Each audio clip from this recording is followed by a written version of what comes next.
pieces, so I can tell when something's wrong. Oh, and I'm intent to protect this heart from breaking into pieces. Where's my hammer? Where's the shield? All the strength to carry the weight of the world. Fly high into the sky. I'll catch you if you fall.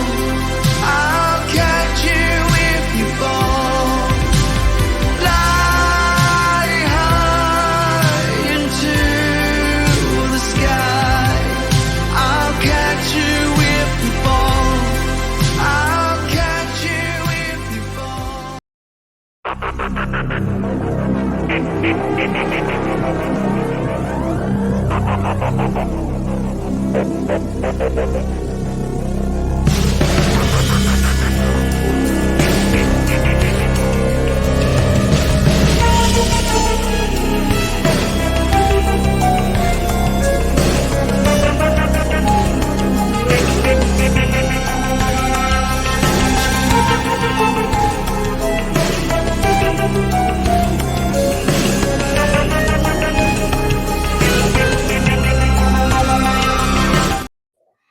Welcome, everybody, to another episode of Snap Decisions. I am your Snap DJ, your host at the most, and I have another awesome guest with me tonight. It is returning guest to the pod, Kiernimbus. Kier, how are you? Great to see you again, man. Thanks for coming on. Yeah, it's great to be here. I'm glad to be on the podcast again, and excited to talk about all the new stuff that's coming, including some leaks. Yeah, we've got a lot of stuff to talk about. There are a lot of things that came out on Snap.fan that were looked into from datamines and stuff like that after the patch. And so, yeah, we were going to talk about, of course, about the last card of this month. We're going to talk about Aranya a little bit, some of the card changes. We're going to talk about some of the cards coming next month. And then, of course, some of those leaks and stuff that Kier mentioned. First off, Kiernimbus, where can people find you? And, of course, listen to your pod. Yeah, so I have a weekly podcast called the Infinite Podcast, and I discuss all the new changes in under 25 minutes. So if you're looking for something a little more fast-paced, that's where I'm trying to land. And if you want to catch up with me on my socials, I'm everywhere at Kiernimbus, and especially I'm more active on Threads now that Twitter is slowly dying. Yeah, right. Yeah, we don't want to talk about the landscape known as Twitter hell. Yeah, no, I agree with you. Well, that's cool. And the pod is really good. It is about 20-25 minutes long, which is perfect for me. It's like literally my drive home. So check it out. It's great stuff. And yes. All right. So we're going to get into it here. And before we do, just let you know my schedule for the week. So tomorrow, the live pod will be tomorrow afternoon. I keep kind of switching the times a little bit depending on when I work. But tomorrow, since I'm on vacation, it will be the time it was the first one, which will be 1 p.m. Eastern Standard Time in the afternoon. So if you're listening to this before then, tomorrow's live pod will be then. I'm going to talk all about my week in Snap. I'm going to go over some decks and stuff that I've played. We're going to go over some variants that I got. We're going to talk about bundles and stuff. And we're also going to have a big comics corner tomorrow, all about Ben Reilly, Scarlet Spider. Man, wait until you guys hear that. What a confusing, complicated story in comic books. And he dates all the way back to like 1976-ish, in and around there, if you could believe it. And so join me for that. We have a lot to talk about with Scarlet Spider. And of course the new card and all that good stuff. And then of course the MCU minute as well. So join me for that tomorrow. If you want to listen to it, obviously live, it'll be live at 1 p.m. Eastern Standard Time on my YouTube channel. If you want to come and join the chat, that little bit of an interactive thing there, which is cool. And if you listen to it on audio, hey, it doesn't matter how you listen to it, just so you listen to it, it'll still be on audio for you guys as well. And then I also have another guest, which is Wednesday, and that is Lufku will be joining me on Wednesday, another Snap streamer.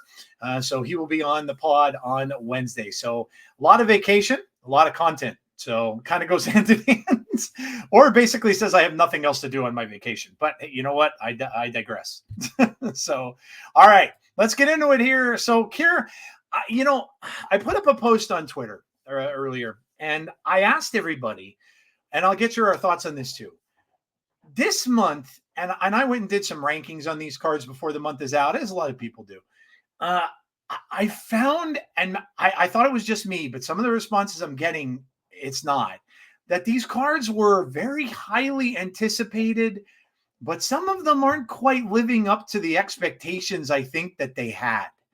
And I don't know whether you share that or not, but Aranya is what, to me, I picked her as my best card of the month. I chose her as my best card of the month.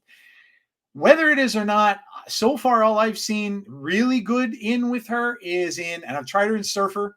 I've tried her in, a move, and I'm terrible with moves, so I can't even judge that, but I've tried her in Phoenix Force.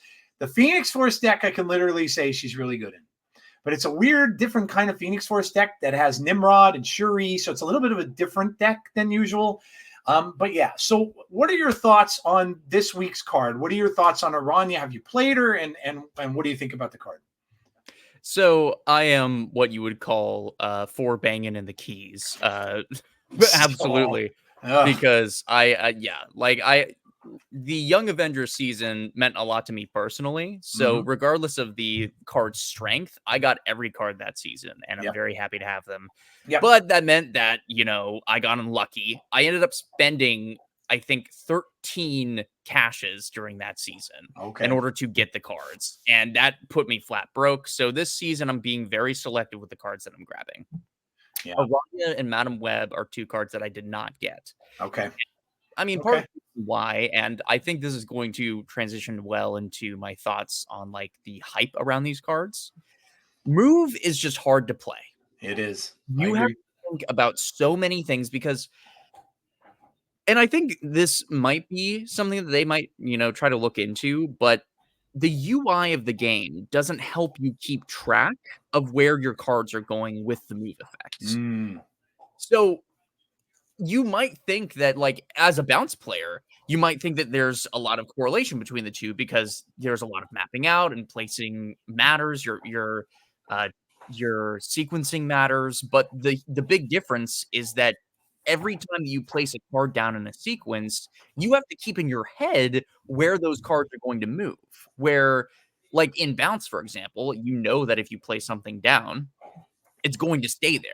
So that in particular is why I'm not attracted to move. And I think that's why these cards don't feel as impressive as they probably are. When I talked about Aranya on my show, I was waffling around. I really think that this card is a top 3 1-drop in the game. Okay. Wow. Okay. It has Forge's effect on a 1 cost. You're still getting the move. So, like, there's a huge possibility that this card has a lot of untapped potential, even with simple combos like throwing Sebastian Shaw and Aranya together. And that is a ton of power. We talk about how Hydra Bob is a 1/5, and I love Hydra Bob, but you can get those same stats and do a lot of really cool things with Aranya. I just think that the move archetype as a whole is really hard to keep track of, and that's why when you play the deck, it doesn't feel as impactful when it's difficult to maneuver it. So that's my thoughts anyway. That could be maybe why I feel underwhelmed with it too. I'm not a move fan. I have never really played it very much, and even when I had to go back a couple of weeks ago and do the missions because they all involved using both cards, I hated it. I was because I had to play like a standard move deck, and I'm bad at it. I'll openly admit I am terrible at move. I don't like it. It makes my brain hurt. I don't like doing it or knowing where things are going and all this stuff. And in fact, the deck I used her in, the Phoenix Force deck, that was super easy. You just waited for either Human Torch or Multiple Man, use her right away, and then just send them on their way. So that was not hard at all to do, or just kill it with a Carnage and then bring it back. So, but yeah, no, that you might be right. You might be onto something there, and it's maybe because I just don't like move that I don't like a lot of these cards. That could very well be. I did enjoy Symbiote because that was a bit of a different one. Like for me with Galactus, I kept trying to get that Galactus thing to work, where you're playing the Namora on the symbiote, and then you use Galactus on the lane where the symbiote is. It's fun. It is fun. Yeah, it was fun to do that. It's always fun to play with Galactus every now and then. But yeah, that's a good point. I and it could be why I'm underwhelmed with it. just because of the fact that it's just not my thing. So yeah, no, I can understand you skipping the cards. Listen, it sucks. I hate when you use all of those things. I'm sure I'm due for that because the last two I got now I one keyed. So I'm sure tomorrow is probably a 4 for sure because I never get that lucky that many times. Right. Yeah. So it all comes back around. All right. So I'm going to go over some of these card changes with you. Wow. The bovine that single-handedly brought Hela back to the meta, which I'm sure a lot of people are thrilled with. I joined the dark side and openly admit I've been playing Hela this last couple days. I just have to say this. This card makes Hela 20 times better. The fact that you can play him down and then have your Hela in hand with something else and know you're going to play Hela. And then he's going to discard those other 2 cards in your hand for you that are then going to come back after you play Hela is ridiculous. Ridiculous. Like it makes Hela even that much more obnoxious. It's probably a good thing that there's some of these lockdown decks and stuff still out there because they were really the only decks I'd lose to is those ones with the War Machine. They're the only ones that would beat me most of the time, and a couple clogs. I'd lose to a couple clog decks because they fill up your lanes. Right, but like other than that, like the Hela is now completely wrecked with this card. But what did you think of the Hellcow change? Yeah, I mean, I think the obvious thing to point to is Hela, right? I mean, the idea that you can, and I talked about this on No Big Deal and the Kid Snaps pod when we did a tier list on this card. They were very harsh on the 4/8 with the 2 discards, but one of the points that I brought up was this should be a backup to MODOK, and now that it's an activate card, it is a backup to MODOK. Like MODOK is the best combo for a Hela deck. That's why you often see things like Proxima Midnight or Invisible Woman for that really easy turn 5 play. Yep. But Hellcow is now effectively taking that slot, and you're only losing 2 power against the MODOK. I think it's like, I know that people aren't excited to see Hela, and I'm not saying that I want a Hela meta. I have spoken many times about how I don't like the randomness, but you have to admit the nerf that they did to Hela makes the numbers beatable. They have a -8 in a lane with a bunch of big guys in it. And a lot of those guys are still going to be Shang-Chi-able. You could even, if you really hate Hela decks, you should try doing a Valkyrie deck because you're going to be playing your cards last anyway. And if you have Sarah on the board with Ghost, you can do something like Valkyrie into a Grandmaster, and that takes care of 2 lanes easy. So like if you're really tired of Hela, there are things to do it. And you mentioned 2 other archetypes as well that can handle it. So like, I honestly think that this is extremely good for the game. And if anything, this tells us just how powerful Activate as an effect is. I mean, they talked about Zabu being too strong with an Activate. And I think there's a reasonable reason why this effect being able to choose is so strong. So yeah, I'm happy with the change. I'm actually not that mad about it. Yeah, it's really correct. Like when I first, because I thought to myself, I have to watch. I end up watching KM's video about with the Hellcow just to see how he was doing it, because I'm like, activate can be tricky because if you play her at the wrong time, if you don't activate Hellcow first, you play Hela down, it won't happen. So you have to be careful the way you do it in the order that you do it in.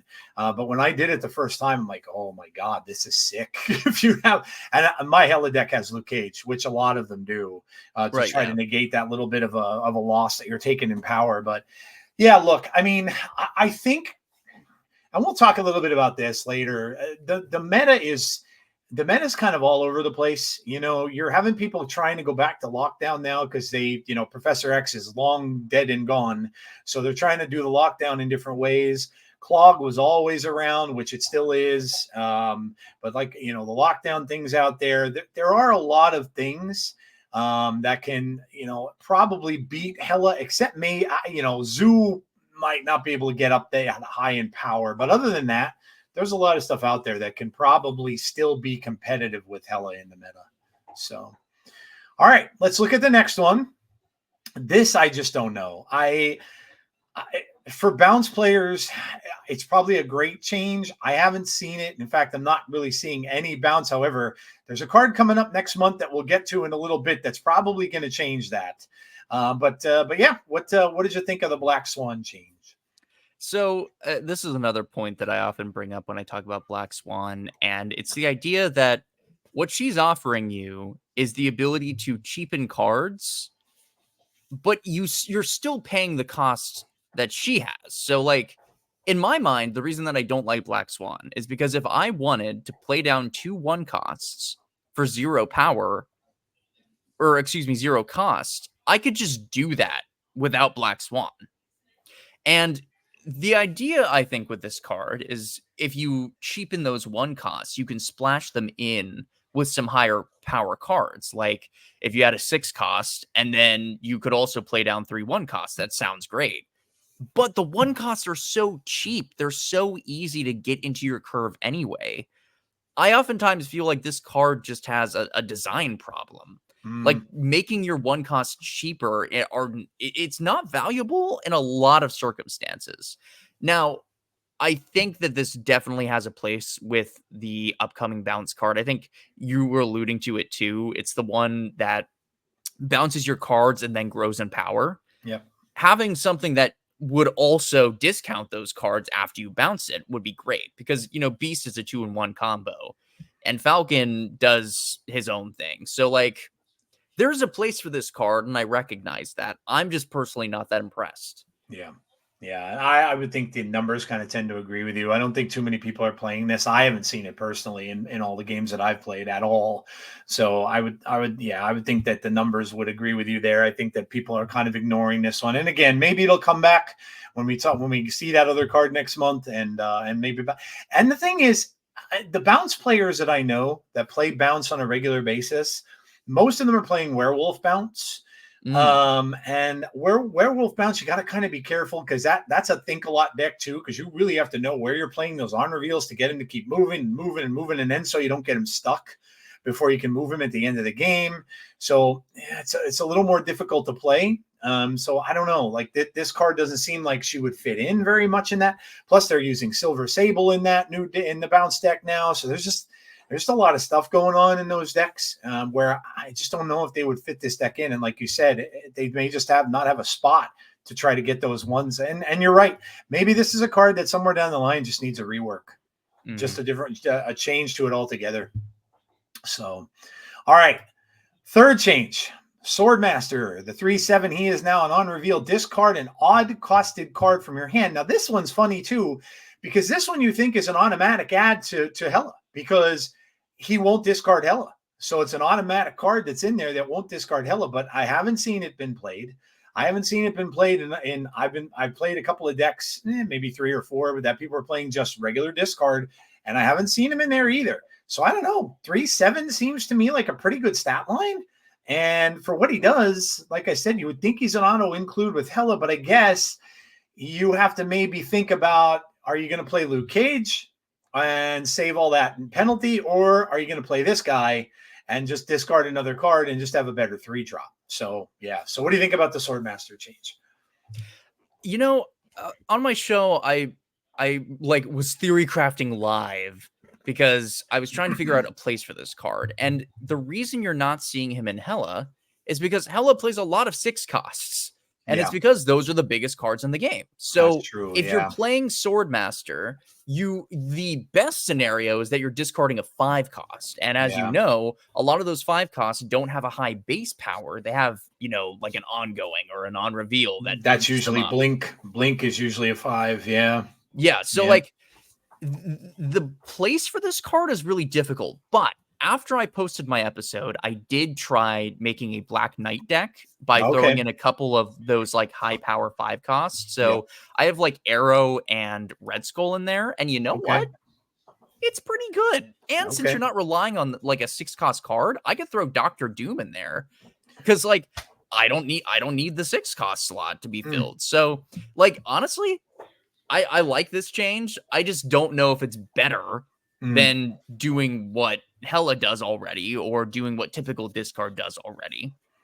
That So it gives stat it- line is nice, but you're losing, points in other places. So yeah. I would say this is a side grade, and it has the potential to be better, especially as we get 5 costs with higher base power. I know Arrow and Red Skull are like the best examples we have right now, but there's a chance that something comes out in the future. Like there's that one symbiote that destroys something and activates on reveals Oh, again. yeah. We'll get to that in a little bit. Yeah. I Yeah. forget the name of it. That was a 5/10. I think it might have been moved, but regardless, I think that there's potential for this to be good in the future. It's just right now the support for it is a little shaky. Yeah. I'd agree. All right, now in the deck that you made, the Black Knight deck, do you have Ghost Rider in there too? Yes. Okay. Yeah. I mean, that's a huge benefit, right? Because Yeah. since Swordmaster is never going to discard it, and if you have a bunch of 5 costs in your hand, Lady Sif also works. So like, Yep. it works in that regard. Yeah, I could see that. Yeah, it might be a fun thing to try, just something different. But yeah, it just seems like this one, it's when you looked at it, it seemed, oh, this is going to be good, but it's just not something that people have taken to yet. So we'll see. Yeah, like you said, it might be a wait and see kind of a thing. All right.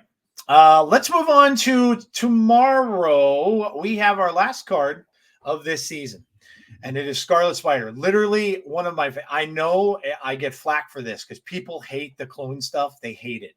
I'm hoping that when I shed some light on it tomorrow, that they'll realize the history behind it and where he came from, because it's crazy. I remember reading this when they first brought him back. And I remember thinking to myself, it was in the 90s, of course, when all the big event books came out. And I remember reading this and thinking, oh my God, they remembered this thing from way back in the 70s and they're bringing it back. So I was enamored with this right off the bat just because of what they did. But man, who doesn't love the hoodie? I mean, come on, man. Kmart Spider-Man with the hood. Let's go. I'm excited for this. I don't know how good he's going to be. I just get excited about seeing these characters come into the game because I always, for whatever reason, I love Ben Reilly. I don't know why it is, but I just did. So yeah, we're getting this tomorrow, 4/5. He's activate, add an exact clone of this to another location. So technically, when you want to look at it that way, he's a 4/10. He's going to cost 4 for, in essence, 2 of him that are a 10. Now, a lot of people are going to probably mess around with this, try to make him bigger, whether you're going to use the whole Nakia thing and the Okoye thing, or you're going to use you may use Aranya to make him bigger, or a lot of people are probably going to try to make him bigger and then split him. The only caution I would say with this, and I heard It's Guest Gaming had something similar on his channel talking about this card too, and he was kind of met on it. Because he said that, you got to remember, now you can't activate this till the earliest would be turn 5. So he said, you're really going to only have 2 turns. You're going to have turn 5 and turn 6. So you're going to have to dedicate, once you get him out, then all of a sudden you got to do all that powering up stuff, unless you got him powered up in your hand with Gwenpool or with something along those lines. But if you didn't, you're going to have to do the Aranya thing after he comes into play. So then that would be on turn 5. You'd have to do all that kind of stuff on turn 5. And he said he made it sound like you're dedicating an awful lot of resources to getting him to a 4/8 or a 4, maybe 10, possibly high, maxed out to where he's going to end up, splitting and having 2 4/10s on the board in different places. And then you're letting it up to RNG as to where it's going to go. You don't really know where he's going to split. So if he goes into a lane that you don't want him to, you're taking that chance. So what are your early impressions on Ben Reilly, Scarlet Spider here? What are you thinking of this card? There's some people that are out there that are saying they love it. They think it's going to be the best card of the month. I personally don't see it, but yeah, what are your early impressions on this one? So oftentimes when I'm looking at a new card, I think about the ceiling and the floor. Mm-hmm. And when you're talking about the ceiling of this card, I think you'd be correct in saying that it's a lot of work. Like you don't get the squeeze from the lemon that you think you would by investing so much into this. But when you put it into perspective that this is essentially a 4-cost Doctor Doom, that sounds pretty good to me. Okay, yeah. Like even just withstanding any other, issues that you have with this card, it's like Miss Marvel, but you don't have to work for it. It just happens, Okay. right? Like, especially if you do something as simple as like doing Forge into Scarlet Spider or doing Namora into Scarlet Spider. I mean, these like 2-card combos are extremely doable, and you could splash that into a good cards deck. And even without the buff, I mean, we're talking about a 4/10 just straight up. I mean, I talk about all the time how Cull Obsidian is power creep. Like that, having a 1 cost on the board is not difficult. And so he's just a 4/10. Having that be able to split is great. I mean, just imagine you're playing a good cards deck. You have like a Hydra Bob on the board, you have like a Lizard, you throw this guy down, you have a Claw, and then you Doctor Doom. That's a lot of power on the board. I mean, you're spreading so much. Now, is it going to be a super tall deck? No, but your floor is so easy. Like I just see the deck in my mind. It's just like turn your brain off and you put stats on the board. I think that's where this card is going to excel.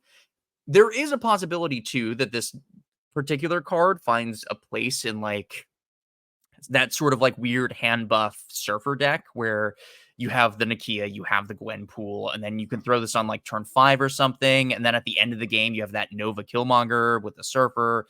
Like that also probably has a place, but I'm just thinking like in a practical application, this is a 4/10. It's a smaller Doctor Doom. You can combo it with a bunch of other pieces. I think it's going to be good. I would say like a 6 or 7 out of 10. So that's where I personally land on it. Okay.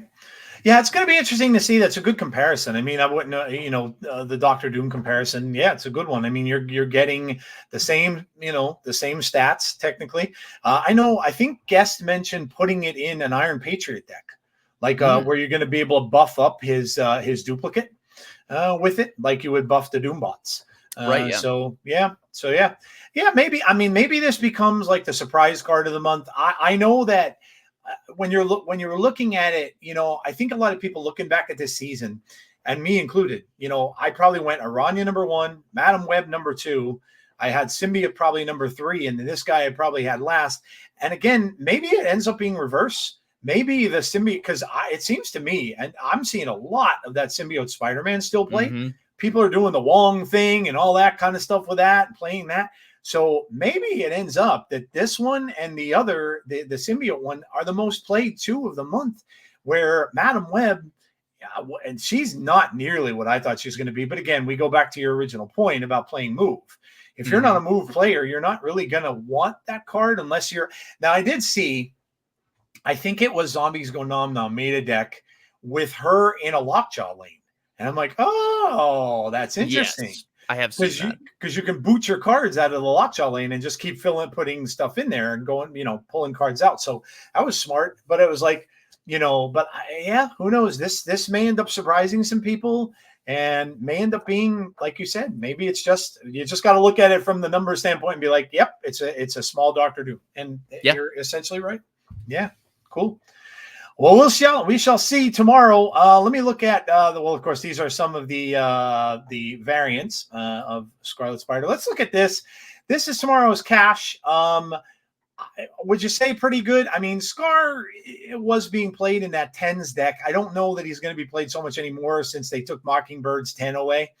And White Widow's awesome. I mean, if you don't have White Widow, especially if you're into playing junk or you want to play, that kind of thing, that's almost a must get for you if you missed White Widow, and she's very prominent in a lot of decks. So for that, I would personally say if you don't have White Widow, it might be a week for you if you want to get the new card. Scar's not bad if you don't have him. I mean, you're playing big boy decks like the Big Dumb Idiots deck or something like that. He has a spot in that deck, of course. But yeah, overall, what are your thoughts on the spotlight caches? Yeah, honestly, I think this is a great week, especially if you don't have either of these cards. I mean, I know that the opinion of Skaar often wavers, and especially he depends on the meta that you're in, because playing a bunch of 10-cost cards in a meta where Shang-Chi is big is obviously a problem. Yeah. But like generally speaking, Skaar, I think, is always going to have a place in the meta. You're always going to have big cards. I mean, I've even seen some people throw Skaar into a moved list because you're getting the Vulture big, you're getting the Dagger big, and at that point, he's a 2/11. So, like, you know, there is value to this card. I just think the standout here is White Widow. It is the de facto best 2 cost, I think, without question. So if you don't have either of these 2 cards and you're willing to make like just a good cards deck with Scarlet Spider, I think you love this week personally. Yeah, I think it's a good week. I would agree with you. I think it's a good week too. Again, White Widow just goes without saying. I mean, she's probably worth the cashes alone. Especially if you don't have her, because she's such a really good card. I mean, she got nerfed and it didn't even matter. So, and then, yeah, like you said, Skaar is you're always going to have people playing with the big dumb idiots, quote unquote, decks, where you're just going to have a lot of those big cards out there and stuff. So, it's probably always going to be worth it. So, yeah, so there you go. Recommended Spotlight caches from both of us if you obviously need White Widow and you need the other cards. So go pick those up if you are going to. All right. We're going to look at next month because we're only a week away from it.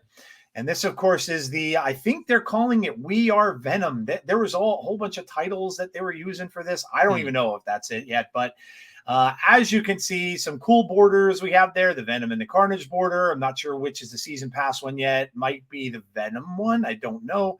Got some cool variants there for Agent Venom and Venom, Carnage, and then you got the border in there too. That's probably going to be on the collection track. Agent Venom is your season pass card. This is Flash Thompson from the comics, if you do not know. The character who basically was Peter Parker's thorn in his side from when he was a young man. His bullies, let's say, who grew up into a military guy, became a soldier, and he ended up getting the symbiote and turned into a good Venom, let's just say, instead of the Eddie Brock Venom. So that's what Agent Venom's story is. But he is a 2/4. On reveal, set the power of all cards in your deck to 4. So he is a Bast for 4 cost or 4 power cards. So I don't know. What do you make of this? I was trying to think. I know there's people already cooking up a C4 deck, Cerebro 4 decks with it. But what do you think of the season pass cards? Usually the season pass cards, at least recently, have been pretty good. They've been pretty good. Some have been better than others, but they've been pretty good. And I will always say, for the value of the game, even if you're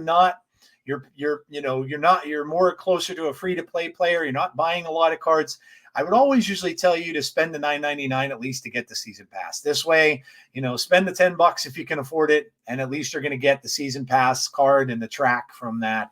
But yeah, what are your early thoughts on Agent Venom? This card is really hard to pin down because, like, if you tried to build a deck around this card, tell me how many times you want Okoye on 2 and you don't get Okoye. Yep. Right? And if you get this card late, it is especially risky. I was trying to think what would be, again, the floor of this. Like, you throw Iron Man, you throw Sage, you throw a bunch of other cards like Mystique, like 0 cards. Yeah. And you just throw that into a deck, you put Agent Venom in there, and that's great. But then again, it has the same problem as a Mr. Negative deck, where if you don't get something to help you with those 0 cost cards, you're putting up like pretty meh power. Yeah. So then I started thinking, what if you had a Bast and Agent Venom deck? Like, you had both in there and you relied on those for the 0 cost cards. And that sounds pretty good. I don't know. Like, the very least you could say is, as a 2/4 base, that's pretty good. Yeah. And the idea of transforming some of your lower power cards into higher power ones is exciting.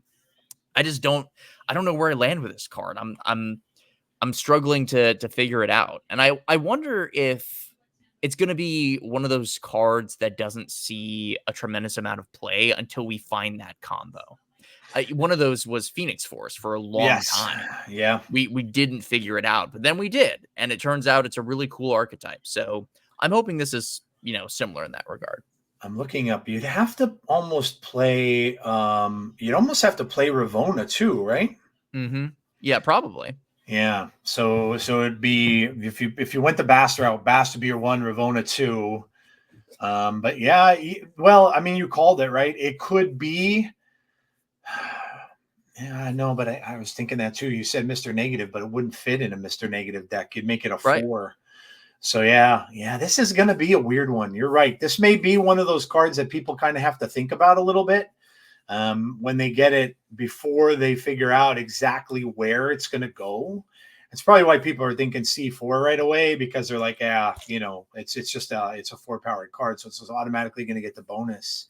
And Ravona's in that deck usually. So yeah, this is going to be one that I think people are going to have to think about. It's not going to be something like Symbiote Spider-Man came out and right away people knew, you're just adding that guy's power, so he's just going to be really good with it on reveal.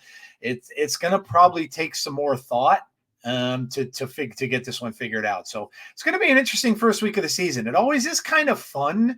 Like, you'll see the meta change. Like last month when we got Symbiote, it was all the on reveals, the Wongs, the Namoras, all that kind of stuff was what everybody was playing. So you're going to see the first week, but I think, to be honest, I think it might be a little bit more fun of a first week of the season, especially when everybody resets and you're starting over on ladder and stuff, and you get a card that not everybody's going to exactly know how to use it right away. Yeah. So people are going to be playing it in all different ways. So I don't know. It might be a little more fun to see exactly who comes up with it, or who tries to break this card in some kind of weird deck. So, it does occur to me. I just had this thought. I mean, tell me if I'm crazy, but how about a Rocks and Hawks deck with this card? Okay. Yeah. I mean, Dino and Darkhawk. Yeah. Darkhawk wouldn't be affected. I think he's still a 5/4. Yeah, he's a 5. Right? Yeah, he's a 5/4 now. Yeah. But I mean, Dino would be affected. You have cards like Korg and Rockslide that would get the boost. You have Mystique in there. Yeah, you that's could throw true. Iron Man in there and Ravonna. I'm just saying. Maybe this card isn't as complicated as I thought. It's just the value of getting this down is going to vary. Like, if you want the most value out of this card, you're investing into something that's going to be more risky. But anyway, that was just a thought. That was a good idea. Yeah. I mean, it's really anywhere where you're in a situation with similar to Bass, like you're in a situation where the card is too low. It's a good card, but the power is not there. So you're going to want to put him into any kind of a deck that's just going to need some extra power. And if you give those bigger cards, like you were saying, you give Dino extra power, you give Iron Man a 4, that's pretty good that you're putting that down. So yeah. I mean, that might be a pretty good one. Yeah. Cozy would love to hear you talk about that. All right. We got the next one is Scream. So much for the move stuff. 2/2. When an enemy card moves, steal 2 power from it once per turn. So whoever was playing move, once Scream comes out, might be a little adverse to it because Scream is going to hit that card, and it's once per turn. So this could be pretty good, but again, because it's so specific to being anti-move. If you're playing against someone who has no move cards in their deck, which, Nocturne isn't as popular as he was. Even Jeff's not even as popular as he was right now. So if you have someone in there playing a deck that nothing moves, no Magneto, no any of that stuff, nothing moves. Magneto's not moving. He's moving the opponent's cards either. That's a bad example, but it's going to get you nothing. It's going to be a 2/2. Yeah. So early thoughts on Scream. Yeah, I think the most obvious place for this card is to throw it in with the Kingpin decks, where you have Polaris and Magneto and Arrow and all those things, and you're probably going to be happy. I mean, you're going to get like a 2/8, I would say, pretty easily, because another thing about that deck that people forget about is you can move cards out of the stream lane. So you can move cards in, then you can move them out, then you can move them back in. And I'm sure that that's going to make this a very good card. It's just another case where it's like, in order to do that, you're investing so much into the Kingpin Scream sort of scenario that, like, if the opponent's deck doesn't care about that, maybe they're like a zoo deck and they just like fill the board anyway, or they're a Hella deck and they only play like 4 cards before the Hella comes down. There are a lot of scenarios where this isn't going to be good, but I mean, if we're just talking, you move 2 cards and this thing is a 2/6 and you take away 4 power, so it's effectively a 2/10. That's good. You can't be mad about that. The only comparison I think to that might be Thena. So yeah, that's true. That's probably worth doing. I would probably invest in this card. Like I think it might have a place, but I'm not convinced that the biggest problem with the Kingpin deck is that you don't have any tech. So if you run into something that goes against your game plan, you're just kind of screwed and you have to retreat. And those kind of decks end up being pretty volatile. So my prediction for this card is that it's going to be very good. You can definitely play it, but it's going to be one of those cards that has like a 51% win rate in the decks that it's a part of, and it might go up depending on the meta. Okay. Yeah, fair enough. Yeah, I mean, when Kingpin got changed, a lot of people were playing that. They had Kingpin, they had Craven in there, and so yeah, I mean, yeah, you're right. It could very well do that. I mean, and yeah, that's the thing. I mean, it could even be. I'm trying to think. I was trying to think. Would you play Hercules in that deck too to move the card back out from the lane once you stuck it in there automatically? It'd be goofy. That would be funny, right? I hadn't even thought about that. That's right. Hercules does move enemy cards as well, so. So you can just kind of keep bouncing them back and forth and using your, like you were saying, your arrow and your other cards to keep moving it back in there. That's funny. And just giving her more points. Yeah, no, that's true. She could be a very sneaky high 2/2 card, which is what we have Dagger right now that gets very, very big as a 2. So, okay. Yeah. All right. Well, there you go. Next one up is Misery. Misery is the one you mentioned earlier. This is a 4/7 on reveal, repeat the on-reveal activity or abilities of your other cards here, then destroy them. So when I first heard this, it's a new destroy card, but I don't know because, yeah, Deadpool you'd want to destroy, but obviously you're not going to want to destroy your Carnage or your Venoms or your any of that stuff. So I don't really know that it would be very good in that, but you had mentioned her earlier in one of the cards we discussed just a little bit ago. Yeah, I think Misery is it's going to be a really interesting test. Like, are the on-reveal abilities in this game so good that you don't need the power attached to them? And I think you're right to call out this is going to be weird in Destroy. Yeah. I personally think that this is going to make a new Destroy deck. Like, I know you talk about all the time how Destroy is pretty boring to you because it has the same cards. All the same stuff. Yeah, Venom, Carnage, Deadpool. Yeah. I think this will have a lot of those same cards, but it's not going to care about the power. Because at the end, I think the game plan is going to be going, null into an Arnim Zola or something.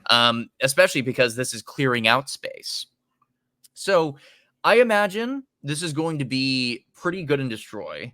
I think that this is going to be pretty cracked in like an on reveal list. I'm curious on how the interaction works with Wong, because if it destroys the card, repeat the unreveal abilities of your other cards here, then destroy them. So maybe it's a case where it'll only do it once, but I'm just thinking like it's an Odin for 4 cost. And those cards already have low power. Like if you just stack, you have Wong, you have White Tiger, and then you throw this last turn. What's the difference for Odin?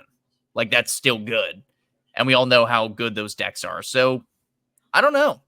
It's really hard to guesstimate on this card. It's very polarizing, but it could be very, very good in like your standard on reveal list, and then maybe have a new archetype for Destroy. So really interesting. And you're right too. If you use it on a Wong lane, you're going to destroy the cards that you really didn't care about anyway. You're going to destroy the Wong and like the Mystique, and who cares? Because Right. they're only activators anyway. So it wouldn't even really matter. Yeah, that lane you may not win, but you're most of the time, if you're doing that, you're not looking to win that lane necessarily anyway.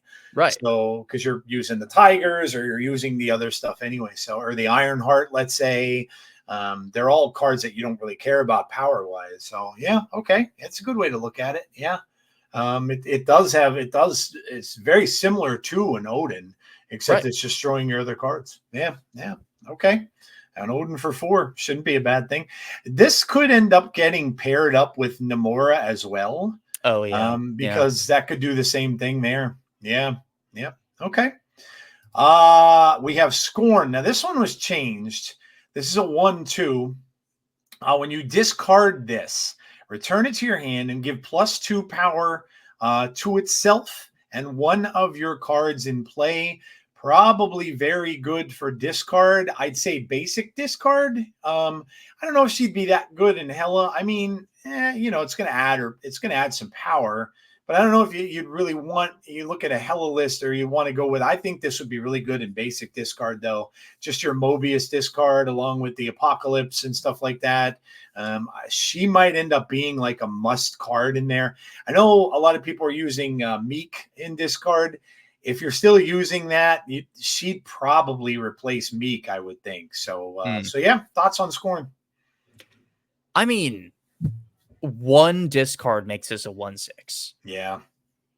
One discard makes this a 1/6. That is ridiculous. I like, maybe discard needs it. Maybe like traditional MODOK discard just needs to have that edge, but I don't know. This seems really overtuned to me. I'm going to be real with you. And they already changed it once.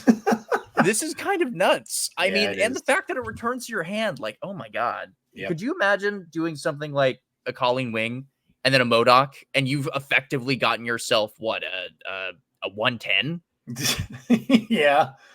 Like, think how hard Silver Sable has to work in order to get that high. You have to bounce her multiple times. This is just like ridiculous. Yeah, I agree. This is crazy. I was wondering what card, because they mentioned in the notes that they made a change to Taskmaster because of an upcoming card. Maybe it was like, I keep wondering which card it was that they were thinking about. Maybe it was this one. Like you said, if you can get her that easily to double digits and then you Taskmaster her, it would be almost like doing the old kitty trick. Remember the kitty where you'd double the kitty and then you'd have the Taskmaster for the kitty at the end as your last play. I mean, if she's going to be that big, it's not a card you'd normally put in a standard discard list, but I don't know. Maybe this was the one they were thinking of, because you're right. This is going to be very easy to get very, very high in a discard list. Yeah. And I mean, and it should be said too, like this probably just replaces Swarm in almost every discard list. That's true too. Yeah. Because like the value of Swarm is you're getting a bunch of 0-cost 3-power cards, but why do that when I could just like, I don't have to fill my hand with swarms. I could just keep Scorn and keep powering the cards that are already on the board. And I mean, you talked about Meek. Meek could get huge with this card. Yeah, you're right. Could you imagine like a 10-power Meek and then a 10-power Scorn, and then you just, it's nuts. It's crazy. Yeah. And then, I mean, talk about a combo deck. I mean, the Shotgun Gambit deck would love this card. Oh yeah. That would. I mean, talk about just total overkill. That's insane. You waste all your opponent's cards and then you pull out a Scorn that has like a 16 power. Ridiculous. And again, this is giving power to the cards on the board. So like that puny little Wong lane that you have is now going to have like so much power. It's crazy. Yeah, that's true. Yeah. I don't know. And I think they already did change this from what it was initially. So yeah, this does seem like the one that I think is going to get abused, but I guess in a way it'll be cool. You're going to see a lot of people playing discard, which doesn't really happen. I mean, obviously it's happening with Hela, but other than Hela, you don't see much regular discard and stuff being played. So I don't know. And again, maybe it needs the help. Maybe it needs the help. And I'm overreacting here. I'm just looking at the stats and comparing it, like, compare this to Rocket Raccoon, and it's no competition. Oh no, yeah, I know, not even close. Not even close. So we'll see. Maybe this gives rise to the discard archetype when this comes out. All right. Well, bounce players rejoice. Toxin is a 2/1 on reveal. Return your other cards here to your hand. +2 power for each returned. He's going to be if he goes into a full lane 2, 4, 6, he's going to be a 2/7 doing this once. And bouncing all your cards back, and you know what that benefits. So if there's people not playing bounce right now, or bounce players that are looking for something, here you go. What do you think of Toxin?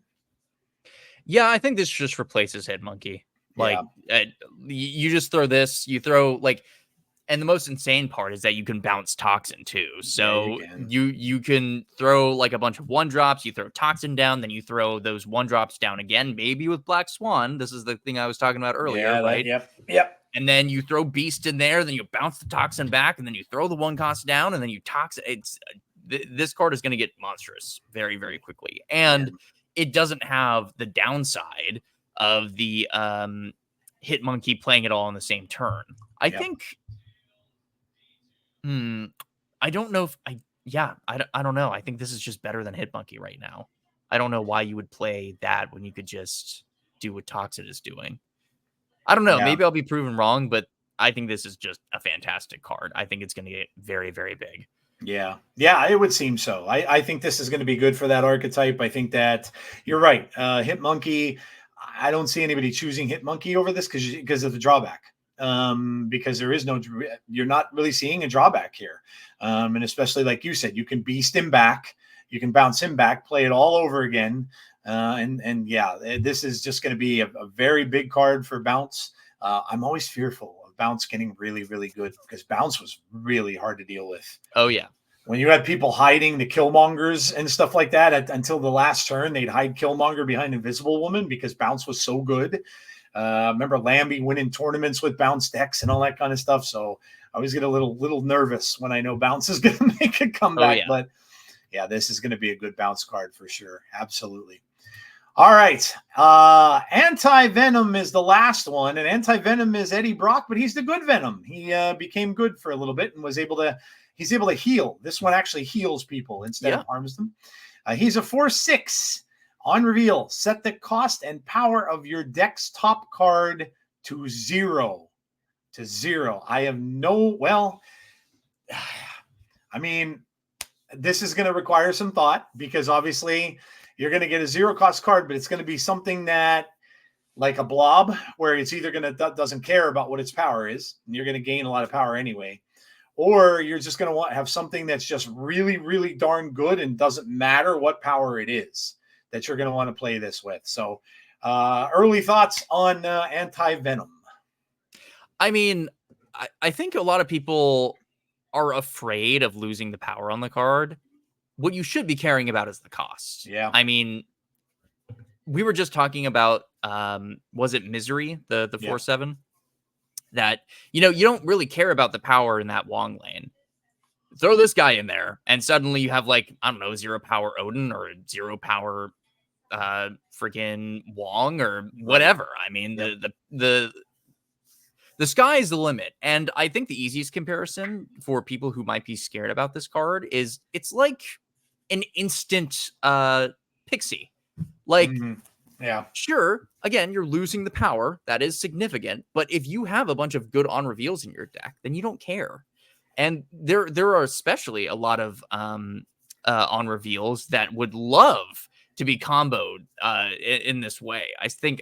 I mean, off the top of my head, having a 0 power Tiger or a 0 power Odin or a 0 power Black Panther. No, that's terrible. Never mind. Ignore what I just said about that. But you get my point. Like, a lot of these cards don't care about the power, and you're going to be throwing that lane anyway. Being able to have a free raft card is pretty awesome. Yep. Yeah, a lot of those same cards that you were saying that you play in Wong anyway, like Ironheart, for instance. Ironheart's already a 0, so who cares? You get a free Ironheart. Most of those type of cards, with the exception of Black Panther, they don't care about the power. I mean, even if you get a 0 Zola, who cares? Because he's already 0 anyway, so you get him for free. So yeah, I mean, I think people are going to find something to break this with. It's just a matter of time seeing exactly what it's going to be. But like you said, having something free to play is not a bad thing. So you just design your deck with something that you don't care that much about their power, and it's not going to matter. So yeah, I think that this one is probably going to be pretty good too. So I mean, overall, what we're seeing here is it looks like it's going to be a pretty fun month with a lot of cards that you really don't know yet how good they can be. Which I think, to be honest, looking at this season and last season, right? If people were to look at both right now, or back then when they first had early looks at them, they would have thought right off the bat that the Spider-Man season we're in now would have been way better than this one. But now I'm not so sure. Looking at both, I'm like, I don't know. There's some really, really good cards here in this season here, in the We Are Venom season, or whatever they're going to call it, that they can be, pretty darn good. So it's going to be an interesting comparison for the two. But yeah, in any case, now this is the October. So this is October. So this is the October season. So right in time for Halloween, you're getting all the scary symbiotes out. So, and I know I took a look at the datamines and stuff. There's some cool Halloween type bundles that they've got coming up too. There's a Morbius bundle, a lot of the Halloween themed stuff. Man, it's already been a year since Man-Thing came out. Oh my God, I was so excited for Halloween last year when I saw the Man-Thing card. What was it? Man-Thing, Werewolf, Elsa, and I forget the other one. Elsa was the season pass. Man-Thing was in it. Werewolf by Night. I don't remember the other one. I can't. I'm racking my brain. I'm trying to figure out. I just remember. Dude, I can't remember. I can't either. I just remember I was a happy camper when I saw Man-Thing come out. I'm like, yes. But yeah, so there you go. It's a little early preview of the October season. All right.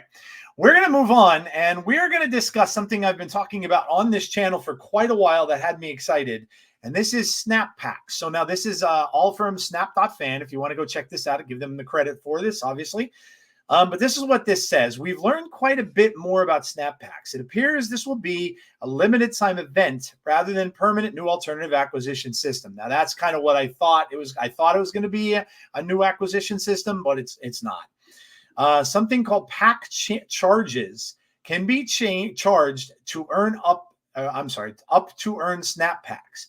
When you win a game, an activated pack charge will be converted into a Snap Pack, which automatically opens.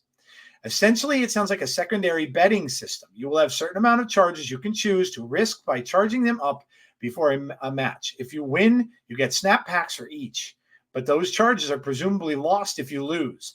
There is a pack charge regeneration system that will give you more charges every so often. We don't know yet the regeneration times. I would also expect Snap charges to be available for gold, of course.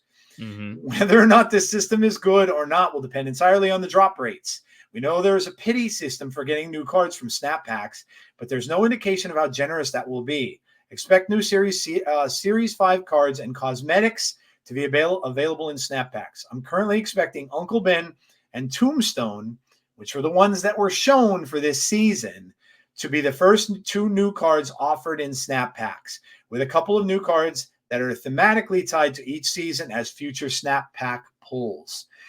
So this does seem like it was what it's going to be. I was kind of off base in my thoughts. I was hoping it was going to be a little bit more like you're opening a pack, almost like Magic the Gathering type thing where you're opening. Sure, yeah. Now, I do think that they're still going the route of, yes, they're going to be Series 5 cards, but when you look at the stats that were shown for Uncle Ben and for Tombstone, they're not going to be very impactful Series 5 cards. By that, I mean, look at it from like another card game standpoint where they have commons, uncommons, rares, ultra rares, right? The ultra rares are probably the ones we're paying for every week when we're getting the cards. These, I think, are going to be more of a, if I get it, it's cool. I may use it, but if I don't get it, I'm not going to be all that upset about it because it's not great. That's kind of where I'm headed with this. Now, Uncle Ben, if you look at what Uncle Ben does, when you destroy him, Spider-Man comes out. which a lot of people thought, oh, that's kind of dumb. Well, maybe not, because if you're in a lane where Uncle Ben's there, and then all of a sudden you destroy him, now Spider-Man comes and moves one of their cards out of that lane. So that can be, I guess, a little impactful. But yeah, so what are your thoughts on if this is what it's going to be? And it does sound like it's kind of going to be almost like a Deadpool's Diner kind of event in the way that it's working here. What do you think of the way that they're going to do this? And obviously there's other cards from the Symbiote season and cards that are data mined even far out as the Thor season, what look to be included in these snap packs. Yeah, so I mean, you briefly mentioned that this is sort of similar to Deadpool's Diner, and I think that it'll have a similar feeling. And when you were reading the description of how it worked, I don't know if you've ever played a gacha game. Yes, absolutely. But yes. it sounds a lot like a gacha game. Kind of does. And yeah. like we already kind of have that with our current system, but I mean, Marvel Snap system is a million times more forgiving than having, I have 76 polls and I have to get it on this chance. And if I don't get it, then I have a 50-50 on a pity. And if that doesn't happen, then I have a 70-30 on a, it gets really complicated. I'm hoping that in Marvel Snap fashion, they're not going to go like full gacha route, but the idea that you have to like set a certain number of polls that you're going to choose before a match begins, that just fills me with anxiety. I don't know if I'm going to be a huge fan of this system, but if it's free, we shouldn't be complaining, right? Free is good. We like new free stuff. Free cards is great. Yeah. Yeah. As with everything, there always has to be a catch, and the catch is going to be, you're probably going to have to play a lot of games. Mm-hmm. And then when you do get the chance to pull something, if you lose, that's it. There's diddly squat for you. So I would expect that this system is going to go about as well as Deadpool Diner. I know that a lot of people liked the new system. I'm one of the few people that actually didn't get Cassandra Nova. I was very disinterested in the way that it was playing. So I don't know if I'm going to be engaged in this, but we all love free. So just keep that in mind. The question to me, I think, is going to be how hard, because they did say you're going to get other cosmetics and stuff too. So my question would be too, is how hard are these cards going to be to get? Because if they make it where you're doing this, and you're, let's say you're a couple days in and you don't even have this card yet, then you start to question, well, how rare is this card going to be to get? Like if you were playing since the start or close to the start, you remember how hard it was to get like Series 5 cards from caches, like next to nothing. If you got one, you were like amazed that you did. And if they make that like this, and then that's going to turn people off to it, because you're going to play a little bit, and then you're going to be like, my God, I'm not getting these cards. And, like I remember watching when Deadpool's Diner first came out, I'm sitting there and I'm watching its guest streams. So he's streaming it and he literally gets the card within 45 minutes. And then I'm going in and I'm playing and I'm like, what the hell, man? Like he was getting all bots. I wasn't getting any bots. And it's taken me a good while it took me a long time to get that card. And I'm like, damn, like it looks so easy. And if that kind of stuff happens, that's where people get mad, because they see that. And listen, we all watch people, if streamers are out there. That's the reason why they're out there. We watch them because, we're entertained by it. I always have Binks on doing his thing and stuff like that. I'm just entertained by what they do. And, or we stream ourselves. And, if you get to that point where you just see, I'm playing this for a couple of days and I'm not getting this card. Well, how the hell hard is this card to get? Then I think that becomes a problem. So we'll see, I guess. But like you said, if it is free is good. Free is good. So, all right, we're moving on to another one. Now, this is the next little preview they have. This one is called Shuris Lab. So this one says there have been multiple lines of code in previous patches referring bot invasion, high voltage, and custom game. They appear to be connected to a new game mode that Second Dinner was tinkering with behind the scenes. Now we found a connected term, Shuris Lab, which appears to be a new game mode with its own reward track. One of the rewards is an agony avatar, which implies that we may be able to unlock the Agony card by playing this mode, much like Cassandra Nova was available in Deadpool's Diner. So that sounds to me like they're not calling it Deadpool's Diner, but this is probably their next Deadpool's Diner. What do you think? Well, with the lack of information that we have right now, yeah, it's very, very vague. I mean, what caught my eye is custom game. They said that they've called it a custom game in the past, and the fact that it's called Shuris Lab sort of means experimentation. I don't know if this means that like we could finally have a mode where we could just test things. Oh, a test mode. That would be so helpful. That would be so cool. So that way, like, if you want to try out a combo, but you don't want to lose a conquest game or you don't want to go through the ladder, you can just go in there. You can set rules so that you always draw a card or you always see a combo. That would be so amazing. I think I don't even think other games really have that. I mean, you could play against AI, but like being able to like customize it to that degree would be really, really cool. I'm just speculating, but that would be really nice. So I'm keeping my fingers crossed. That would be awesome. That's interesting you say that because they are saying bot invasion. So maybe it's a test mode where you're playing against bots and maybe they're going to reward you for playing games there, which that's kind of cool. Yeah, that's kind of neat, man. I mean, an Agony is a 1/2 Agony after you play a card here, merge this with it. So again, it's kind of like the chimichanga from Deadpool, right? That's a 0/2 that just merges. So it's nothing huge. But you know, getting a card out of it would be enough to keep people going in and doing this. I would think, whatever it is. The craziest thing about the Agony card that we see here is we were just talking about how Aranya has the potential to be really, really good. This is an even easier Aranya effect. You throw this on 1, you throw a Human Torch on 2, boom, easy, done. It's same thing with Deadpool. I mean, imagine doing Agony, Deadpool, Hulkbuster. Yeah. That's crazy. That's huge. So, like, it does go on to say a little bit more here. What might this new game mode be like? We don't know much, but it appears snapping is disabled. So there you go. That may lead even more to what you were saying. Because why would you need to snap if you're playing like almost like a practice mode or something like that? You know, I suspect it is a bot battling mode of some sort. There's probably a twist of some sort that explains the high voltage references. Perhaps snap packs and pack charges are involved. Maybe some of the new datamine cards will be a part of PvE mode. It's also possible to include the ability to control the parameters of the match, like a sandbox mode or test mode, explaining the custom game references. We don't know much yet, but it appears to be yet another way that cards and rewards will be distributed in addition to or alongside of snap packs. Interesting. So maybe you're onto something there. It seems like there's a lot of conflicting information. Yeah. That maybe it's like Conquest and that there's more to it than just like pressing play. Like there might be separate sections in Shuris Lab. Like here's where you can test cards, and then here is where you can beat bots. That would be cool. I like the idea of having a custom mode. It brings us that much closer to having a tournament mode.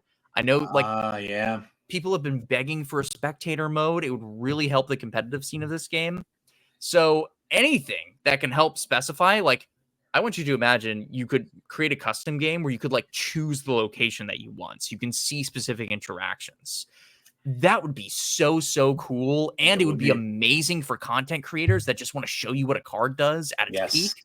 Yep. Oh my gosh. I'm just thinking of the possibilities. It would be really, really nice to have a custom game mode. Whether Shuris Lab is going to be that or something different is clearly up in the air, but I'm hopeful. That would be awesome. Yeah, it would be cool. I'd be down for that. Like I said, the creators who do the work and play this game, 3, 4, 5 times a week or whatever, they, listen, they deserve a bone thrown to them a little bit because Snap is certainly getting a lot of attention because of those people. So absolutely, I agree. I think that would be really, really cool. And people have been asking for practice mode forever.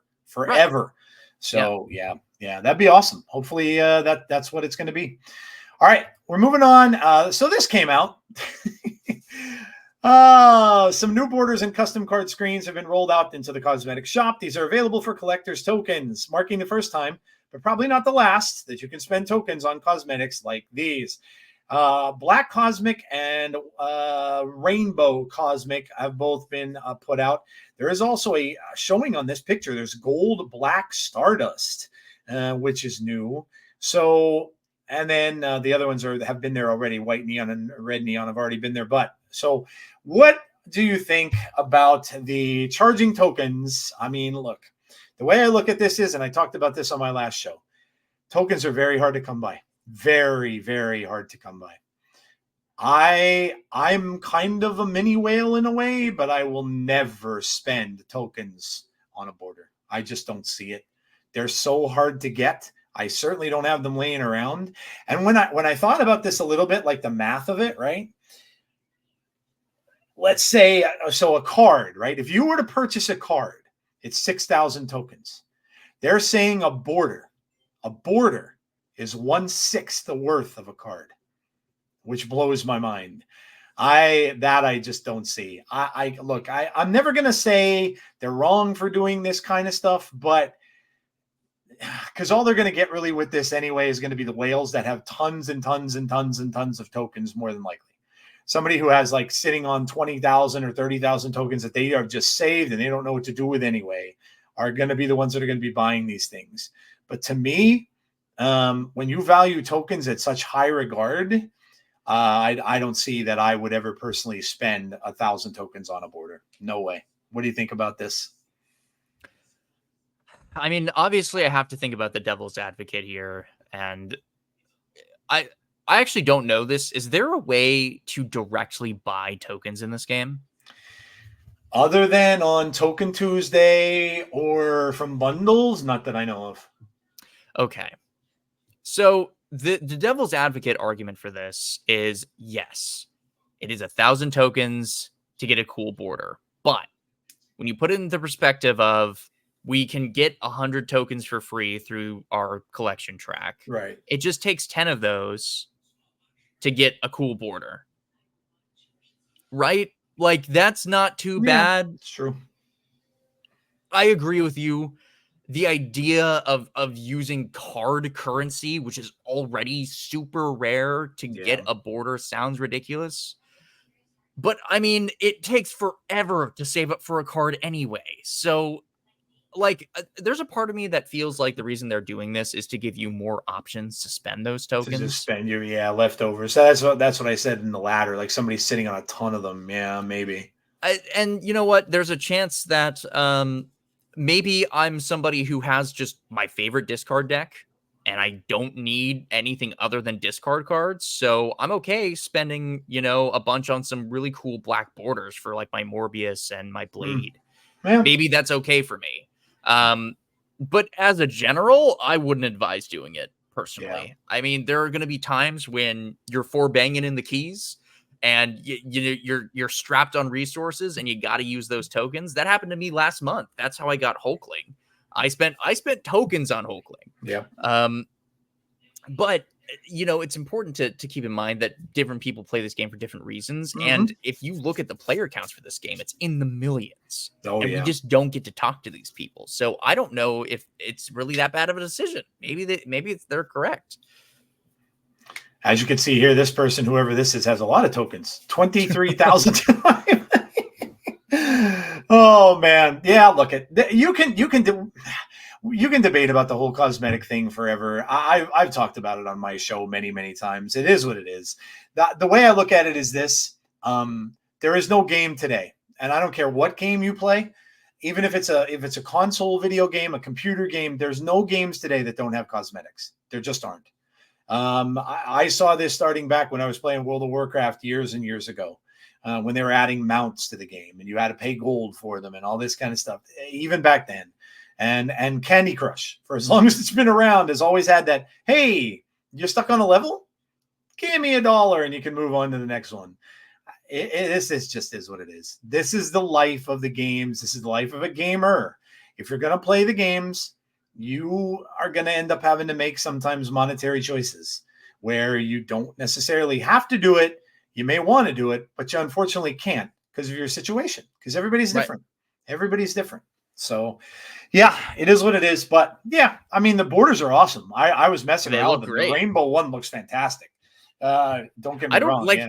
I would have to go through my collection and be like, what one card would I want to get? Yep. Because there's no way I'm getting more than one. So Yes. like, what one card would I hold in such high regard to Yeah. receive a legendary border?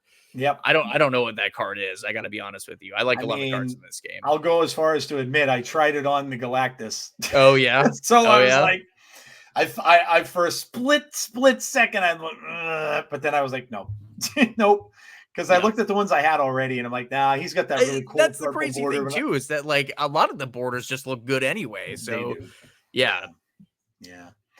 All right, moving on. We got some more new cards here. Now these are for the Thor season.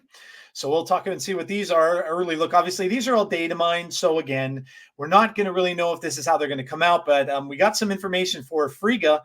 Nothing for LaFay, although we did get LaFay's card. He is not going to be a 0/0, obviously, and there's really no text for him yet. So Is that Laufey? LaFay, I think his name is LaFay, or yeah, maybe pronounced that way. I thought it was LaFay, but I could be wrong. In the MCU, He's a Loki's god. last name is Laufeyson. Oh, that's right. So maybe this is the. Oh, you know what? This could be the. He's a frost giant. So that could, yeah, because Thor, was it Loki's or Thor's? Yeah, you're right. Okay. Because Thor's last name is Odin's son. Odin's son, yes. So this is the that's frost probably giant. Yeah, that's probably the king of the frost giants. Yeah, he's the king that adopted Loki. Yeah, okay, that makes sense. Yep. So he is there, no text, but Frigga got text. She is a 4/6.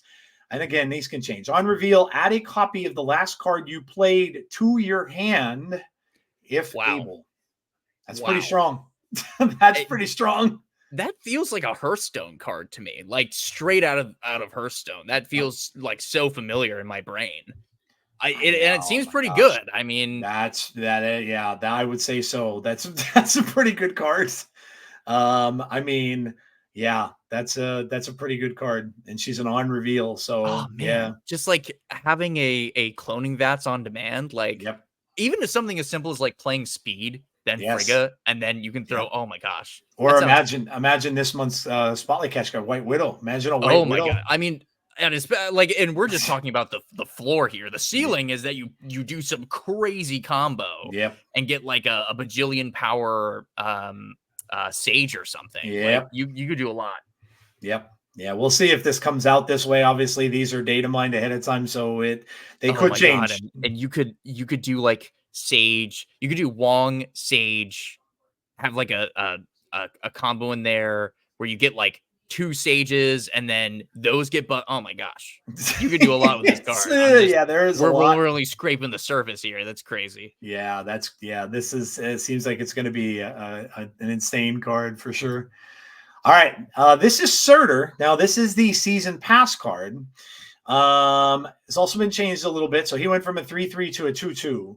He was likely too strong with +4 in testing, but the cost reduction gives him some extra flexibility. So he is, after you play a card with 10+ power, give this gains +4. He's now gaining +3. So he's a big cards deck type of card. You're going to want to play him in those big dumb idiot decks, where anytime you play something with a +10, he gains 3 power on his card. So yeah, so I mean, Surfer's the big bad from Thor Ragnarok. If you're not sure who he is, he's that big demon that Thor was fighting at the very beginning. Big, of course, in the Thor comics and stuff like that too. So yeah, what do you think of Surtur? He's the season pass card for the upcoming Thor season in November, which I believe still will be called, they better not let me down, Thor's Giving. I want to hear it be Thor's Giving, because that was actually there seems to be a lot of hits towards it. I think you'd be correct on that. The variants and stuff that are all eating stuff. We saw Death eating a taco and Doom eating a plate of turkey. I mean, come on. Yeah. What do you think of Surtur? As for Surtur, I think this is just another example of a card that supports Skaar. It is so easy. Good point. You get 3 cards on the board that are +10 power. This also turns into a +10 power card. that's great. I mean, talk about a really cool 2-drop. We were talking about how crazy it is that like the one, is it Agony? Yes. The one that can bounce. Yep. This is going to get to a similar level of that, and you're also putting 10 power cards on the board. Yep. It sounds good to me. It sounds really, really good. I would And agree. it's a shame that like they decided to tune it down, but I guess like from a stat standpoint, having a 3/3 and you throw a Crossbones down and it instantly becomes a 3/7, that's pretty strong. So I can understand where they're coming from, but this sounds really good to me. Yeah, he does. I mean, look, if you play him down last turn, imagine you have, like, you remember the 10s deck with the Skaar, like you were saying, you can now play him, have him down, and playing out your Skaar, playing out your Crossbones, playing out all those other 10s. He's going to probably easily get to 2-5, 2-8. He can easily be a 2-11 in those decks. Easily be a 2-11 in those decks. And even just like a simple, because Moon Girl was also just buffed. I've been playing with my She-Hulk deck again. Oh yeah, the Moon Girl She-Hulk stuff. Yeah. Yeah. I mean, just 2 procs off of the 2 She-Hulks that you play would make this what, a 2/8? Yep. That's great. I mean, that's awesome. So like pretty good. I think this card is going to be an instant hit. Like I feel like it is just going to find its way into a lot of decks. Yep. Yep. How about what his old text used to be? Do you remember seeing him in the datamines? He was with the Human Torch thing. Have Human Torch move to him to give him a +10 or something like that. I'm like, oh, that's stupid. They obviously they were messing around with the lore a little bit with the fire from Human Torch. It's gonna like, oh yeah. I mean, it would have been kind of cool because they were thinking about that, like how Loki was it Loki had to light his torch in order to get him back on that. Yeah, so I get where they were going with that, but yeah, that would have been weird. All right. Now, these we don't even have pictures for, but these are cards that were talked about that are maybe coming soon. Some of these are exciting. This one in particular. So this is Captain America's shield. Now, so many people were saying Captain America is still not great. He's still not good. He only works in that ongoing deck, that one list. But what if he had something with this shield? Everybody talking about that. Now, they're not saying what this is, but these are just new reference cards. So the list that we're talking about is this Cap Shield, Dormammu, Cobra, Diamondback, Doombot 2099, Firehair, Gorgon, Joaquin Torres, Khonshu, Red Wing, Ross Red Hulk, Sam Wilson, Starbrand, Thaddeus Ross, and Toxie Doxie. So this one, and they're saying here, is this a new standalone card? Is it part of one of the new game modes? Is Captain America finally getting a rework to commensurate with his iconic status? So I don't know. I don't know what this is going to be, just guesswork on our part here and thinking about what this could be. But I had always said in the past, especially being a Magic player, there used to be artifacts in Magic. That was a big thing. So you could put artifacts on a card. Are they doing something like that here with the Captain America shield? Are you going to be able to, let's say, play this and give Cap something, or do how much damage if you put it in play to a group? I don't know. This is getting into some weird territory here, and who knows? We could very possibly never see any of this, but it's interesting to think about. So what do you have any thoughts on what this Cap shield thing might be? Well, so we have 2 points of comparison for something like this. The first one is Hawkeye Kate Bishop. We have arrows now in the game. Arrows. Yep. Those are not characters. Those are objects. Yep.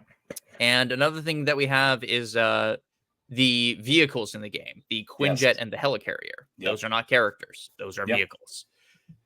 So is it so outlandish that one of these days they release a new card and it's Cap Shield, and maybe you put it down and it's similar to armor, but maybe it does something even crazier. Maybe, it protects everything below 3 cost or something. What would be more likely in my mind? Considering that we also see Red Wing, which is the sort of robot spy that Falcons, the Falcon uses. It's really hard to say. Maybe this is another like snap pack thing. Could be. These are less impactful cards. Maybe they're less iconic. So they're trying to fluff it up a bit. I could see all of those options. As for the rest of the cards here, it's weird that they have Ross Red Hulk and Thaddeus Ross. Yeah. Because we already have Red Hulk. Right? Yeah. So it's weird that it's mentioned twice here. We already have Falcon in the game. We have Sam Wilson. And then we have a couple of pretty iconic people like, Dormammu, which I'd be really excited to see. Oh, Dormammu is awesome. I love him. He's my favorite Doctor Strange villain. Yeah, for sure. Yeah. So, like, all of these cards, we are just completely speculating. But if I had to hazard a guess, I would say that, like, the Cap Shield and the Red Wing and maybe even this Doombot might be a part of the snap packs thing that we were talking about, throwing in some lesser impactful cards, but maybe they're nice to have in your collection for that reason. And then I guess the only other option is that they become a summonable thing, but I don't know. It's hard to say, but those are my guesses. Let's see. They go into a little further then. So Doombot 2099 joins the already found Doom 2099. So that's got to be that, right? That would just make sense. If we're getting Doom 2099, then are they going to do the same things with card? Yeah.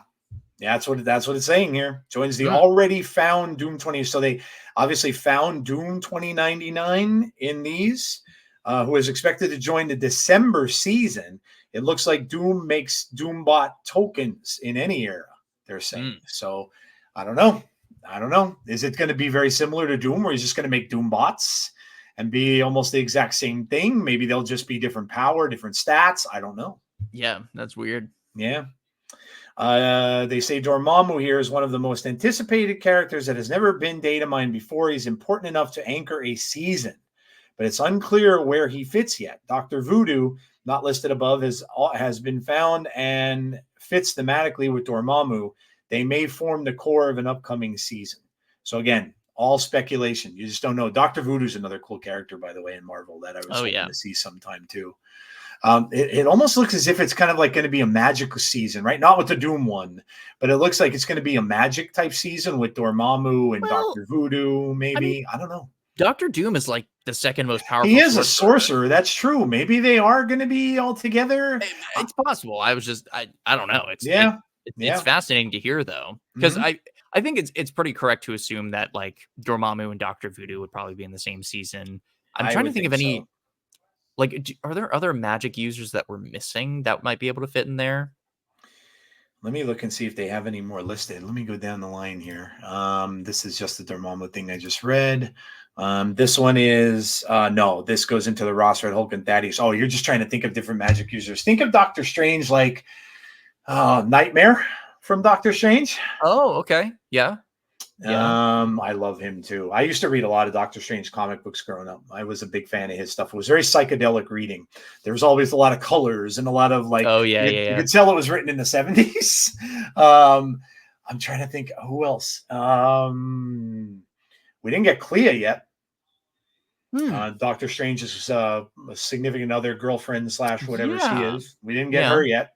So maybe we're seeing like a Sorcerer Supreme kind of season here. That would be kind of cool to have like have a season dedicated to that. And then there's also the Astral. There's you can do a different Doctor Strange if you wanted to too, because there was always the Astral Doctor Strange. Even from the comic books of years ago, he always appeared as Doctor Strange with the same outfit, but he had a blue head. So his head was like just all colored blue in the comic books. But he was the Astral. Like when they showed him in the MCU, he's just invisible. He's just that, where he breaks out of his body. How about the Ancient one? Could get the Ancient one too. Oh, that would be cool. Yeah. So there's a lot of Doctor Strange stuff. What about what was it? Is it Shuma Gorath? Yes. Yep. Shuma Gorath. Yep. I remember when I saw Shuma Gorath in a comic, I was like, "Geez, Louise, we have entered Comic Zone clearly." Yes. That would be kind of cool to see. So I don't know. There are some options. This whole Thaddeus Ross section, what does it say about that? Yeah, so Thaddeus Ross, Red Hulk and Thaddeus Ross joined Bruce Banner and Banner Hulk cards. So expected for December. Strangely, we're getting Thaddeus and Bruce cards that will seemingly transform into their respective Hulk characters already in game. Will these Hulks be totally new, or will they transform into the cards we already have? That's okay. It's starting to make more sense. Why they would have different versions of the Hulk when we already have the Hulks in the game is a little weird, but I do like the idea because we don't have Bruce Banner, but he's a superhero in his own right. His intelligence is off the charts. Imagine if they put this could be a game-changing kind of a thing. Because imagine if they can't be very high-powered cards, right? Imagine Banner is a 2/2. But at some point, and again, you can play around with these new things. You can play around with an activate.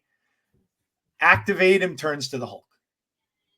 Have him down on the board as a 2/2. Maybe he's got some kind of a thing with the activate involved. So maybe you'd want to have him there as doing his thing that he has on his card initially. But if you activate him later in the game, he turns into the Hulk. Same with Red Hulk, where they could turn into things, but maybe you want them on the board in your particular deck because maybe they're doing something else that's just better than that. But you have the option to turn them into a big guy, which is kind of insane when you think about it, because it brings a whole new metric to this game. Because again, now your opponent is not only waiting to see if you're going to activate this card, but will you activate this card, or will you just leave it as is? It almost feels like these would have to be 5-cost cards with extremely low power. Like we're talking probably, like a 5/1 or 5/2. Right. And then like the risk, of course, is that if you don't drop this at the time you need to drop this, you're not going to get the value. Yep. I could definitely see something like that for sure. Yeah. I think that's neat. Again, this is just it's cool to me because it's just all different things that they might be doing with the game. The next one, this is a repeat. The next one here, this is I expect January's theme to be Dark Avengers. Toxie, Doxie, and Gorgon joined previously found Iron Patriot, Moonstone, and Victoria Han. Okay. So this could be January. We might be getting Dark Avengers, which would make sense too, because we got Thunderbolts coming out the movie next year, and that's technically probably what they're taking that from anyway. The next one kind of blurred. I never read through either the Dark Avengers or the Thunderbolts, but like, what's the difference? Dark Avengers was basically Norman Osborn's team. So he started a team with, I think US Agent was in that actually. So they're probably kind of similar. Thunderbolts was started by what's her face? Louis Dreyfus's character, Valentina. Was the one who started the Thunderbolts. They're very similar. In fact, I would be surprised. Like the Thunderbolts movie has that little asterisk on the end of the movie title. A lot of people are thinking that they might end up saying that they're the Dark Avengers by the end of that movie. So, I understand. Yeah, because they have the little asterisk. Thinking, why is that asterisk there? They could end up being renamed to Dark Avengers at the end of the film. So, all right, yeah, cool. All right, so next we have, this is Avengers 1 million BC, the comic book, of course, and then the cards. We have Firehair, Starbrand, and Khonshu. Most of you will recognize the name Khonshu from Moon Knight. If you watch the Moon Knight series, he was the god with the long beak in that. And so these are all characters from that comic I showed you, which is the Avengers 1 million BC. So this could be, maybe this is next year. This might be January. This might be February, but this could be what we're getting for that. Nothing else really mentioned about them other than the names. And then we get to these. Now, Sam Wilson, Joaquin Torres, Red Wing, and Diamondback. And Diamondback is a villain of Luke Cage. He was actually in the first Luke Cage series on Netflix, if I'm not mistaken.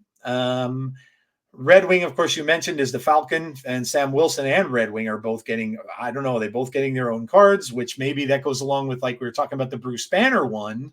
Right, Maybe he'll get a card similar to that. So, again, not really sure. And then the last two mentioned are Cobra. If we're seeing Cobra and Diamondback, that's got to be a Luke Cage thing, I think. You're almost talking, and that makes sense. Night Nurse too. Night Nurse was also in the Luke Cage Netflix series. Yep. So that probably is putting together some sort of Luke Cage season there. So yeah, that would make sense. And Night Nurse has been she's been stuck in that upcoming cards thing for quite a while. She's a 2/2. On reveal, add all cards you discarded or destroyed last turn to your hand. And again, we don't know if we'll get this way. This has been stuck in that in the upcoming cards for quite a while. Yeah. So it's possible we get it. It's possible we don't. But I don't know, man. I mean, in any case, and that's all the slides I have. But in any case, it looks, I don't know. And I'm going to ask you this because you've been playing this game a while too. So what is your thoughts, or what are your thoughts as we close out here on the game and the game's future? Like, to me, like, I'm seeing them doing different things. Obviously, we have the activate mechanic. We have a lot of these different things that they're trying to do.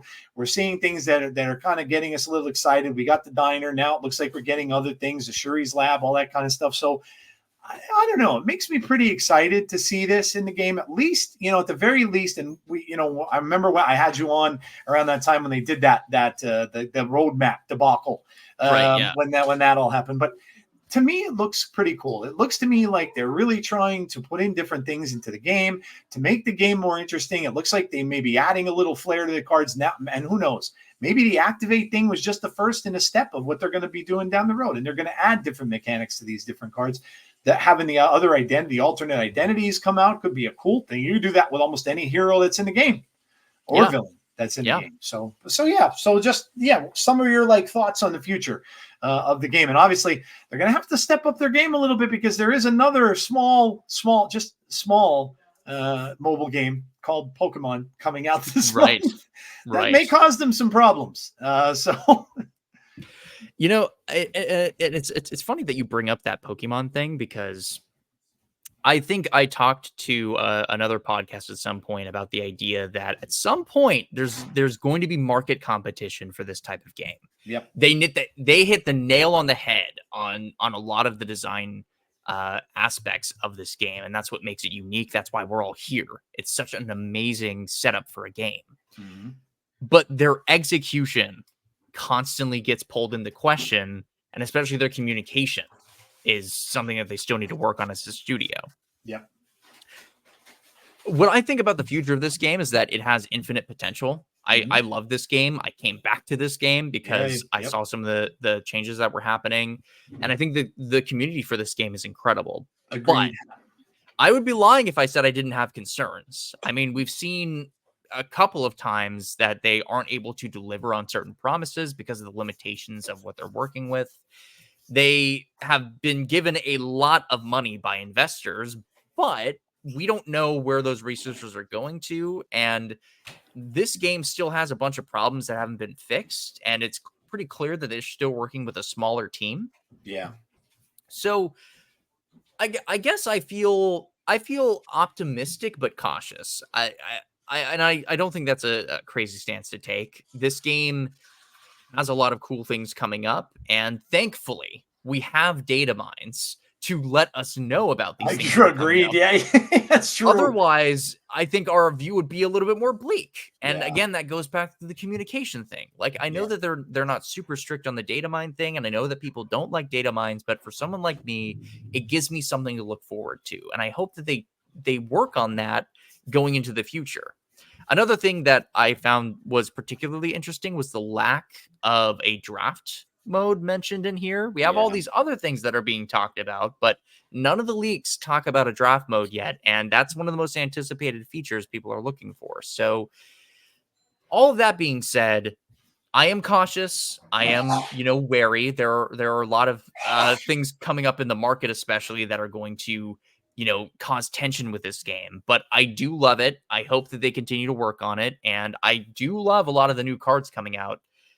I especially hope that they work on new keywords, because activate is obviously going to be a slam dunk. That opens the realm for so many more types of cards. But, the sky's the limit. When you look at other TCGs, I played Yu-Gi-Oh! For a while. Having a trap card would be pretty cool. One that stays face down, but it has a trigger that activates when it needs to. That would be kind of cool. But until, it comes to that, we have a pretty good spread here, and we have a lot to look forward to. Yeah. Yeah, I agree. And again, I play this. I've never even back in my Magic days ever even tried or dabbled in Pokemon at all. So I put out a post today. I'm like, you won't have to worry about me doing anything else other than this because I'm in it because, like you said, I love the game, I love the lore, I love the comic book stuff. I could talk about comic books all day.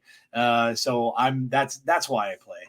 And like you said, as long as if they're doing things, they're changing things, it looks like they're coming out with some neat things. And you're right, it is good we have these data mines. I remember 3-4 months ago they were saying they weren't going to allow that anymore. That data mines weren't going to be allowed. We're not going to do that. Well, thank goodness they are, because it makes people excited. When you see things or hear about these kind of things, it's like, oh, cool. Like we speculated a lot, and of course, everything we said tonight could be 100% wrong. We don't know. But it's fun to speculate about. It's fun to talk about. And but yeah, I agree with you. I do this because it is an amazing community. People like yourself, and a lot of the other people that have graced me with their presence on my show, which I love having you on and talking to people. But yeah, it is a really cool community, and I hope for that sake that it says. Plus, we also have in December. I know that they that didn't even mention, but we have in December a crossover with Rivals as well. Right. Yeah. So there's a Marvel Rivals crossover coming where we're going to get a Galacta card so we'll see. I mean, I don't know. Maybe she'll destroy one location instead of all three. That would be kind of neat. Oh man, she was in a teen Marvel book. Yeah, which I had no idea. I had to look her up because I'm like, when did this happen? She was effectively a joke character. She was. Yeah, she was. Yeah. I went back and I looked at that and I'm like, oh, okay, this is the one that when you go in the comic book store, you see it on the rack that says for kids over in that section. Yeah. And you're like, yeah. But that's kind of cool though. I mean, look, a lot of people were playing Rivals that were creators and stuff for this. So that's going to help them. They're going to be able to do kind of double duty there, but with the cards and things like that. So that's cool. Yeah. But yeah, man, it's always great having you. I love having you on, and really appreciate you coming out. And again, before we get out of here, tell everybody where they can find you. I listen to Kier's podcast every week. It's a really good listen, especially like I said, if you're on the road and stuff like that, and you want something quick to listen to on your drive home, check it out. He does great stuff. Yeah, you can find it at the Infinot podcast, and it's differently spelled than the Infinot card. It's spelled INFINOT, Infinot. I think I did that correctly. Yes. And you can find that on any podcasting platform. I even have it on some weird things like Podchaser. So if you're into that kind of stuff, it's there. And if you want to follow me on social media, it's at Kiernimbus. And I mostly post like decks and how I'm feeling about the game. And sometimes I'll post funny memes. So if you're into that, you can check me out there. But this was a huge pleasure coming on. I know that I'm a third timer now, and I can add that to my bucket list.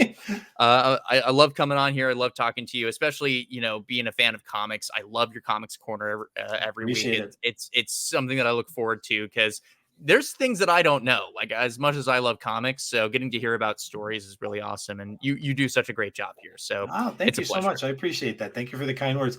I learned stuff too. I had no clue about Aranya. I remembered seeing her in a couple Spider books here and there. And I'm like, I know nothing about this character. I had to literally go back and read Amazing Fantasy 1-6. And I didn't even realize that she was in Amazing Fantasy. That's such an iconic comic. And that's what I was saying. For them to feel like she was such an important character to them, to put her in that book title, I'm like, damn, that's saying something. So yeah, it's so much fun. I love doing it, but I appreciate it. Thank you very much. It means a lot. All right, guys, that's going to do it for this episode of Snap Decisions. And of course, I thank my guest, Kiernimbus. And if you are out there listening on the YouTube, please make sure you subscribe to the channel. Make sure you drop a like on the video as well. It helps me out with that nasty algorithm thing. Also, if you're listening on Spotify, you can leave me comments now on Spotify or Apple. Please do so. That's always welcome. If there's anything you'd like to see in the show or any people you'd like to hear from, please let me know. I do have another guest, like I said earlier, coming on Wednesday. That's Lufku. He'll be on the show on Wednesday. In the future, I have Thor Newman that's going to join my show. I also have Regis Kilman is coming on the show at some point in October, which I'm really thrilled with. I love him. Listened to his show many, many times. I watch every episode. He's great. Oh my gosh, me too. He's so much fun to watch. You could just tell he has fun with the game, and it's awesome. So I can't wait to chat with him. But so stay tuned. And of course, tomorrow at 1 p.m. Eastern Standard Time, I will be back live with my weekly podcast on my YouTube channel. All right, guys. That is going to do it for me for today, and I will talk to you all on the next one. Please stay safe, be kind to one another always, and hopefully I will see you for the next episode of Snap Decisions. Have a good one, guys, and this is your Snap DJ and Kiernimbus signing off. If only I had